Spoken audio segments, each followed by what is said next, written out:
Have you ever wondered how an ancient city, perched on 7 hills far from a major river, could grow to support 1 million people?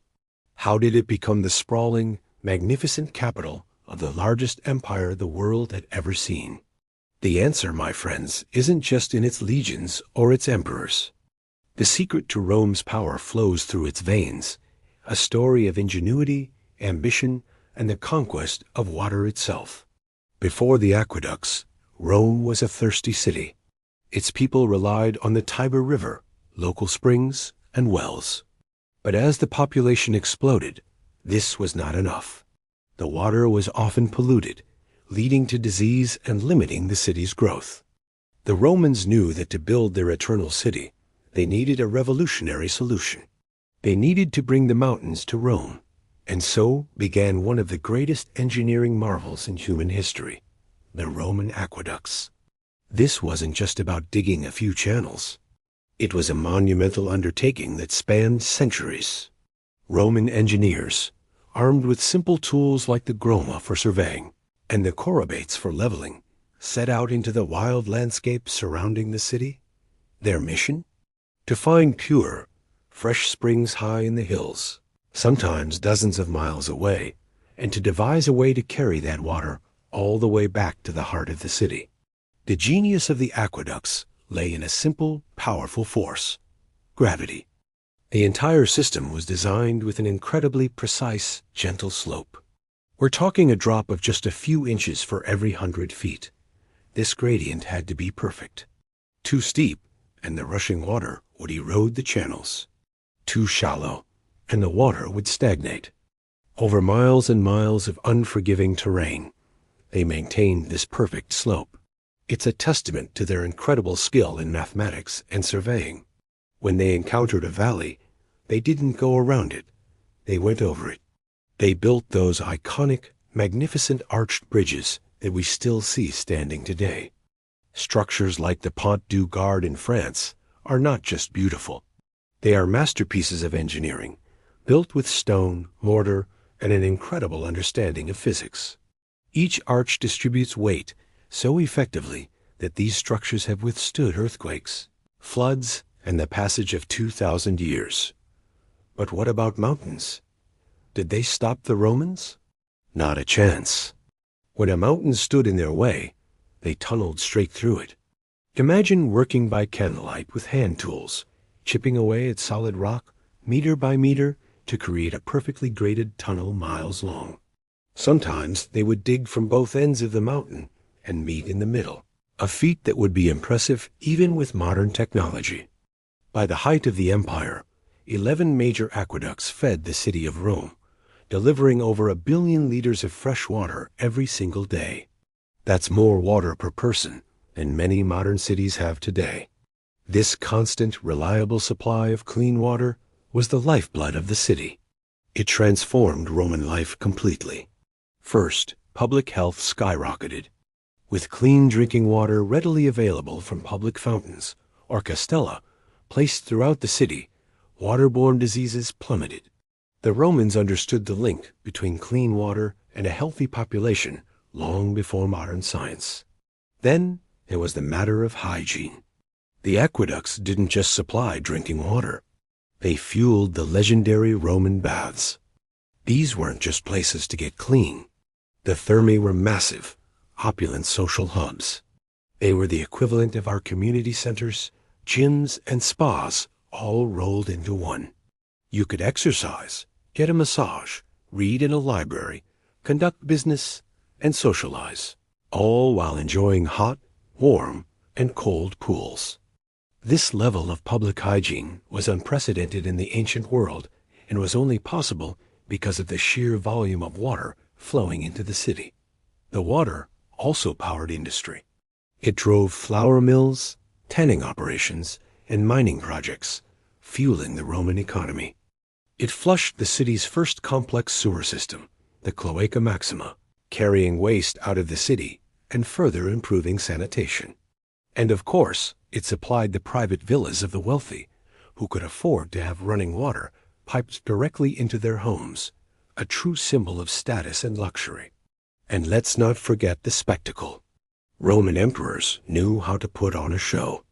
They used the aqueduct water to stage mock naval battles, called naumachia, inside flooded amphitheaters like the Colosseum. Imagine watching full-sized ships clashing in the middle of the city. It was the ultimate display of power, a demonstration that they had not only conquered lands and peoples, but nature itself. The system was meticulously managed. A special commissioner, the curator aquarum, was in charge of a dedicated workforce that constantly maintained and repaired the channels. They had access shafts for cleaning out sediment and debris, ensuring the water kept flowing. This was a complex public utility, managed with a level of organization that was truly ahead of its time.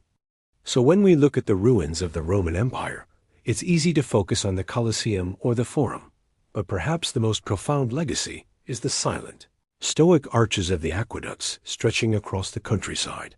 They represent more than just an engineering feat. They are a symbol of Roman ambition, their civic pride, and their deep understanding that to build a great civilization, you must first provide for its people. They show us that by mastering something as fundamental as water, the Romans laid the foundation for an empire that would shape the course of Western history. The story of the aqueducts is the story of how a city conquered thirst and in doing so, conquered the world. It's a powerful reminder of what human ingenuity can achieve. Thanks so much for watching. If you enjoyed this journey back in time, don't forget to like, subscribe, and hit that notification bell so you don't miss our next video. See you next time. The construction techniques the Romans developed spread across their empire. In southern France, the Pont du Gard carried water across the Garden River Valley in 3 tiers of arches that rise 160 feet above the water. In Spain, the Aqueduct of Segovia still delivers water to the city 2,000 years after its construction. These weren't just functional structures. They were statements of imperial power, visible declarations that Rome could reshape the landscape itself. But how did they do it? How did ancient engineers, without modern mathematics or machinery, calculate the precise angles and curves needed to make water flow across such distances? The answer lies in practical knowledge accumulated over centuries. Roman engineers understood that water under pressure could rise to the same height from which it descended. They built inverted siphon sections where the channel descended into a valley and then rose again on the other side using lead pipes that could withstand the pressure. These siphons allowed aqueducts to cross obstacles that would have been impossible to bridge with arches alone. The lead pipes themselves tell a darker story. Romans lined their pipes with a toxic metal, unaware of its dangers. Modern analysis of ancient Roman skeletons shows elevated lead levels, suggesting widespread poisoning. Yet the empire endured for centuries. Perhaps because most water spent little time in the pipes, it flowed constantly, reducing exposure. As Rome's power grew, so did its thirst. By the year 226 AD, 11 major aqueducts fed the city, delivering an estimated 300 million gallons of water per day. That's more water per capita than many modern cities receive. Every citizen, slave or free, had access to public fountains. The aqueducts had transformed Rome from a city vulnerable to drought and disease into an urban center that could support a population larger than any before in human history. But empires fall, and when Rome began to crumble, the aqueducts became targets. In 537 AD, during the Gothic siege of Rome, the invading army cut the aqueducts, understanding that water was Rome's lifeblood. The flow stopped. Fountains went dry. The great baths closed. The population, which had once numbered over 1 million, shrank to less than 50,000 within a generation. The aqueducts, those monuments to engineering genius, stood empty and silent, their channels choked with debris, their purpose forgotten by the scattered survivors of a collapsed civilization. For 1,000 years, the aqueducts slowly fell into ruin. Earthquakes toppled arches. Floods undermined foundations. Local people scavenged stones to build houses and churches, not understanding, or perhaps not caring, that they were dismantling structures that had served humanity for centuries. The knowledge of how to build such systems faded. Medieval Europe, with its smaller cities and simpler needs, forgot the lessons Rome had learned. But the stones remained. Even in ruins, the aqueducts stood as reminders of what humans could achieve. Artists of the Renaissance sketched them. Engineers studied them. And slowly, painfully, Europe began to rediscover the principles that Rome had mastered. That gravity could be harnessed, that water could be controlled, that infrastructure was the foundation of civilization. Today, you can walk beneath the arches of the Aqua Claudia and touch stones laid by hands that turned to dust 2,000 years ago. You can explore the channels where water once flowed in the darkness, carrying life to millions. You can stand in the remains of the great baths and imagine the conversations, the laughter, the simple human joy of clean water flowing freely for everyone. The Romans didn't invent the aqueduct. Earlier civilizations had built water channels, but they perfected it, expanded it, turned it into a technology that could sustain an empire. They understood that cities were more than walls and temples, that true power came not from conquering land, but from making that land livable. They knew that engineering was a form of immortality, that while emperors die and armies fade, a well-built channel of water can serve humanity for millennia. Modern engineers still study Roman aqueducts, still marvel at their precision and durability.